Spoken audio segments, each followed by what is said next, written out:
Welcome to a Foxy Tech Tips tutorial on disabling Cortana on Windows 10 Pro Edition. If you find this video helpful, please subscribe to my channel.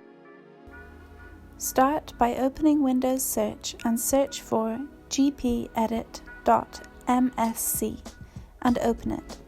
This will open the local group policy editor. From the selection on the left under Computer Configuration, expand Administrative Tools. Then expand Windows Components. Now from inside Windows Components, scroll down to the Search folder and open it. Now select Allow Cortana from the list here. Select its state to disabled and then click OK.